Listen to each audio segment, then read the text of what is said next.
diving. Hope comes and stops us in our tracks. Bravely we prove in our striving, trudging together each day. Where there's a will, there's a way.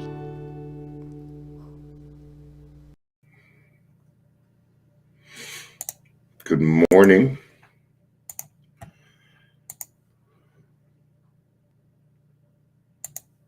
Happy Saturday. We got through the week. Monday is going to be Christmas. We can get it over with. All right. Yeah, get it over with.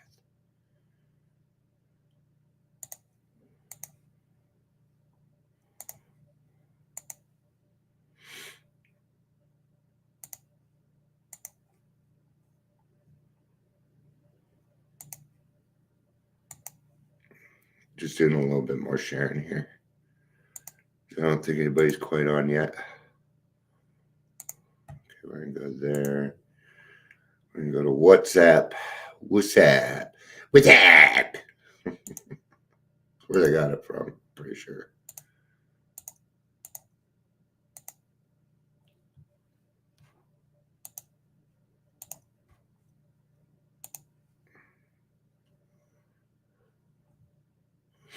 All right. Somebody sent 24 pictures. That's why there's 24. Good morning, Chris. Good to see you. Whew. A lot of clicking over here right now. All right.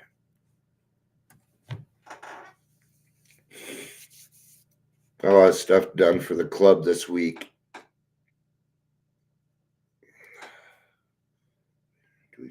We still have a hair out of place. Dope.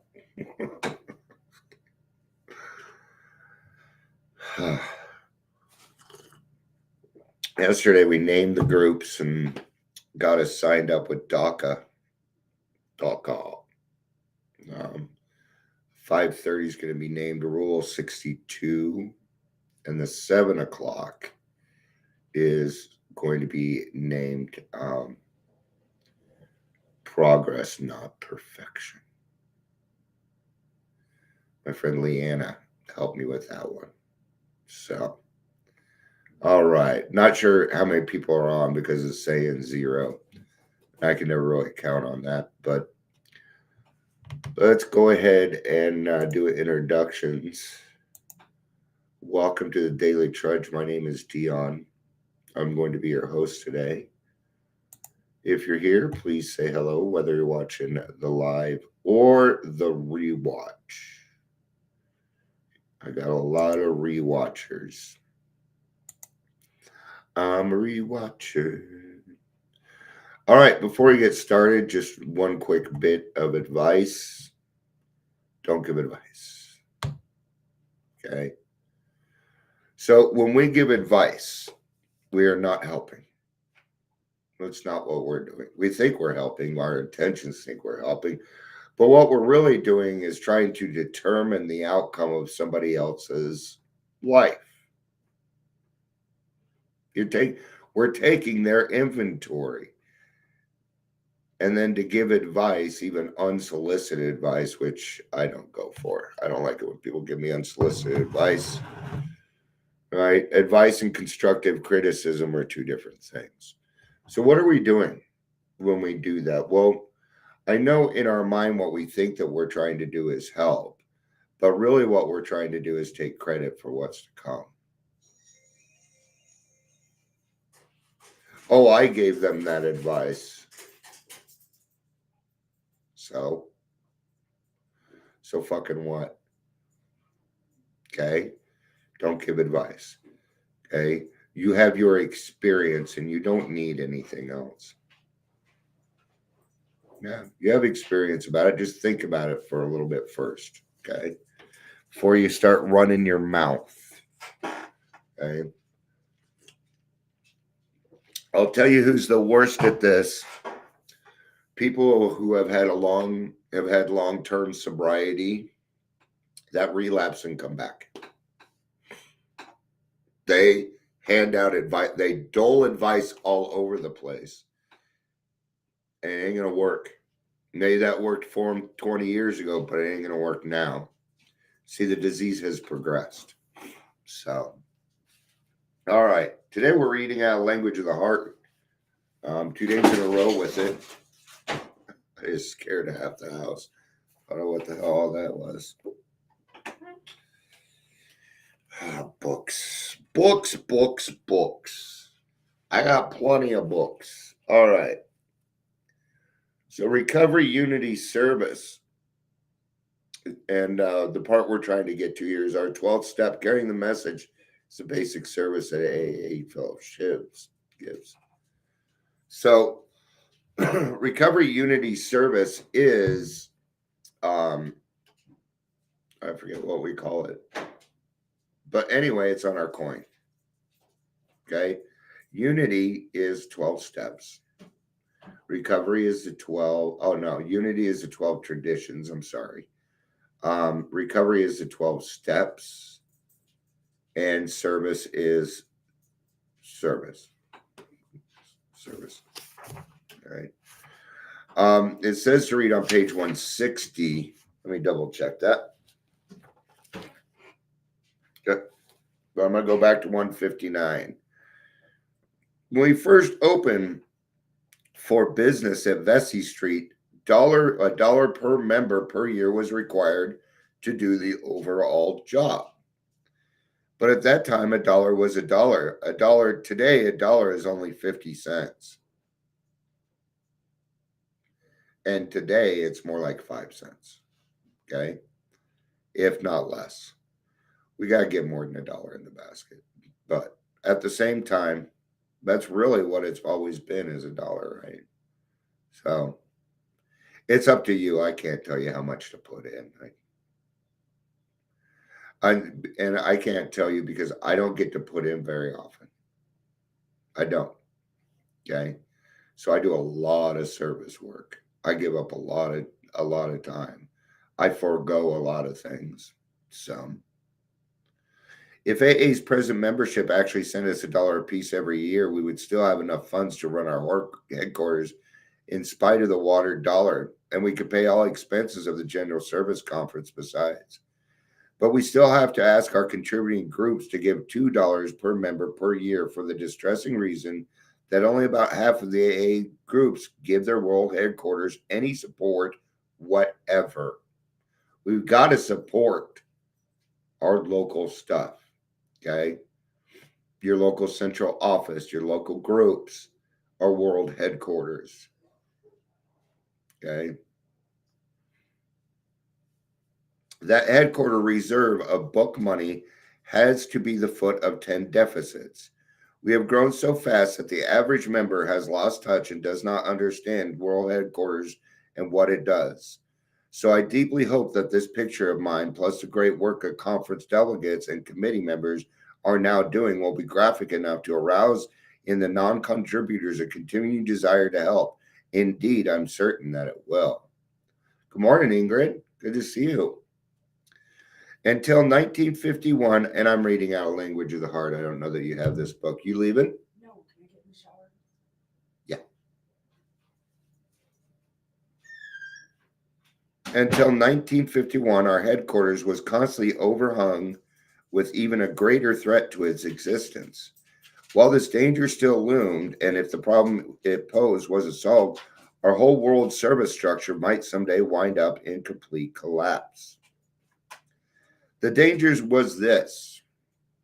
During our infancy and adolescence, the Board of Trustees, all friends of Dr. Bob's and mine, had been entirely responsible for the conduct of AA services which had been accounted for at least half the size of Alcoholics Anonymous and for much of its unity. As early as 1945, some of us felt that our virtually unknown Board of Trustees had to be securely linked to AA. None but a trifling fraction of our membership even knew who the trustees were. Okay. There's more to AA than the 12 steps. There's a lot more.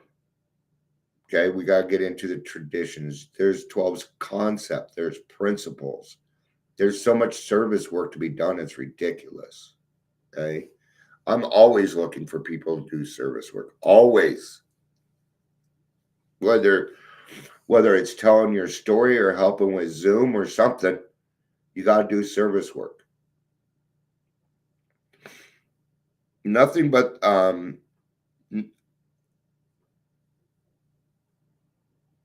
main linkage of headquarters to the movement was through Dr. Bob and me, and we were perishable. That means they could be gone at any moment. The board of trustees had become an isolated island in the middle of the fellowship, sprawled through 52 countries. Hence, we began to debate the desirability of some sort of an advisory board of AAs, or maybe we needed a conference of larger numbers elected by AA itself, people who would inspect headquarters yearly, a body to whom the trustees would become responsible. Ah, I'm reading the wrong thing.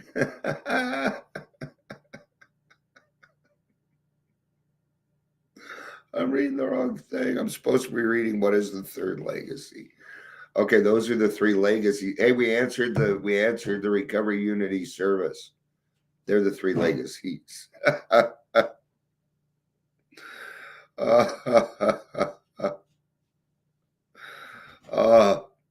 Let's finish it. There's only 2 paragraphs left. But the objections to this were persistent and nothing happened for several years. Such a venture, it said, would be expensive and worse still, it might plunge AA into disruptive political activity when conference delegates were elected. These objections had considerable merit. Therefore, the whole project hung fire until about 1948, but by this time, group contributions nowhere near supported the growing AA office. The Grapevine was losing $1,000 a month, and voluntary contributions for office expenses were frightening arrears of $2,000 a month. We were in trouble. They were about to get evicted there. Then Dr. Bob fell ill, mortally ill.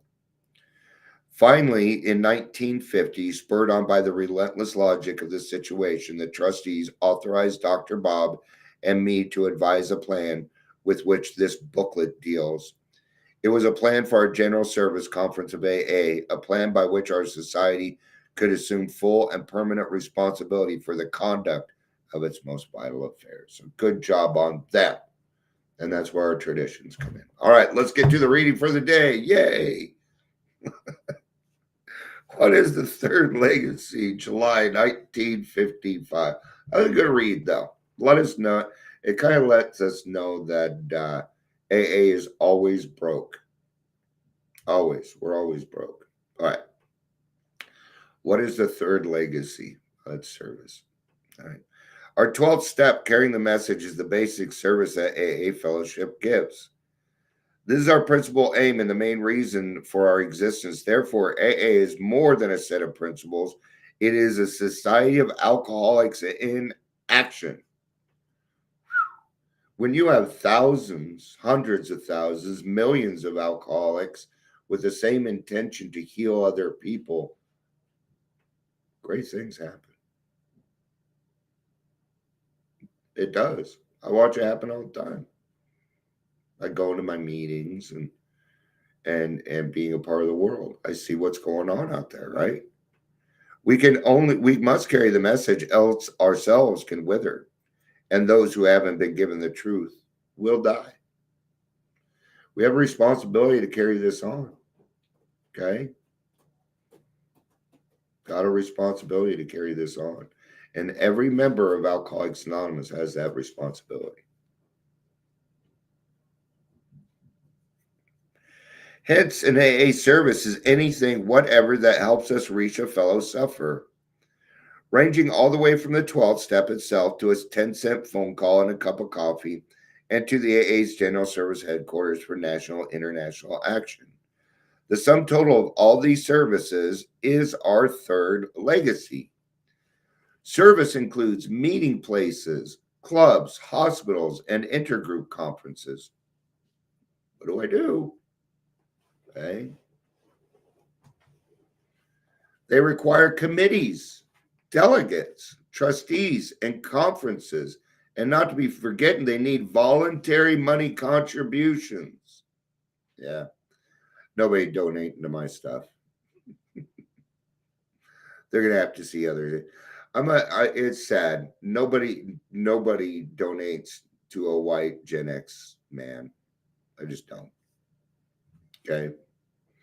Doesn't happen. I don't have any special services that I can use. I don't get to use extra government money. I'm the epitome of evil, blah, blah, blah. So, some things are easier for other people, but these services, whether performed by individuals, groups, areas, or AA as a whole, are utterly vital to our existence and growth. Nor can we make AA simple by abolishing such services. We would only be asking for complication and confusion.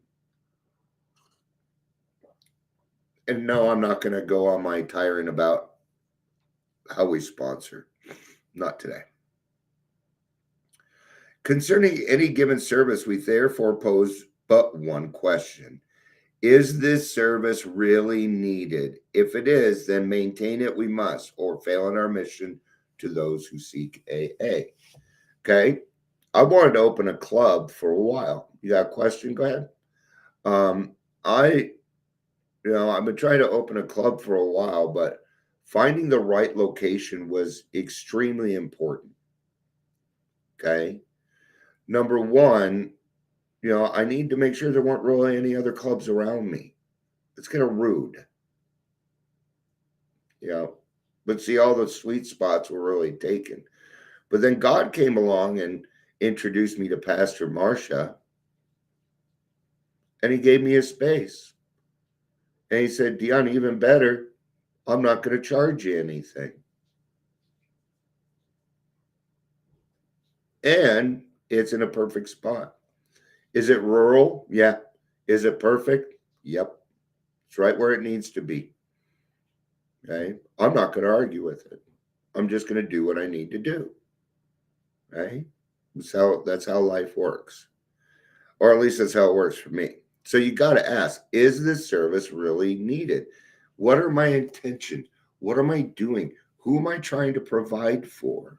Okay. See, there's a lot of Spanish speaking people in my area. So I'm going to have to add on. The next thing I'm going to be doing is adding on Spanish speaking AA meetings. It's the next thing we're going to do. I need to provide the service for the people in that area. Okay. So therefore, I need to think about what's in that area. What type of people, what demographic are we working with? Okay. Got to think on all these things. I'm not putting the club together for me. Nope. And every decision I make, I bounce off other people. And I tell you now, quite often I'm told, no, Dion, that's probably not the best way.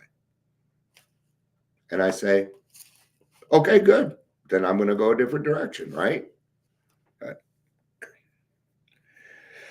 I thank God for those who came before me. Yeah. See, I've been able to put the club together without too much stuff going against it because I followed the traditions. I'm not doing anything original. I'm stealing all the best thoughts from all the different Zoom meetings I go to. Yeah. Just like when I was younger, I put together a competitive softball league or a competitive softball team, right? We used to have a pretty big league. So I went and did some promoting. You have a wonderful day too. I like that. And a wonderful life. Those who told me not to forget the three legacies: recovery, unity, and service. In my home group, the three legacies were described on the sign, which said, you take a three-legged stool, try to balance it on only one leg or two. Our three legacies must be kept intact. In recovery, we get sober together. In unity, we work together for the good of our steps and traditions. And through service, we give away freely what has been given to us. That part I take extremely seriously. One of the chief gifts of my life has been to know that I have no message to give unless I recover in unity with AA principles. Good stuff. Good stuff for a great Saturday. All right. Thank you, everybody, for being here. Chris, it was good to see you. Ingrid, it was good having you. Thank you, everybody, for being here. I love you. Peace out. And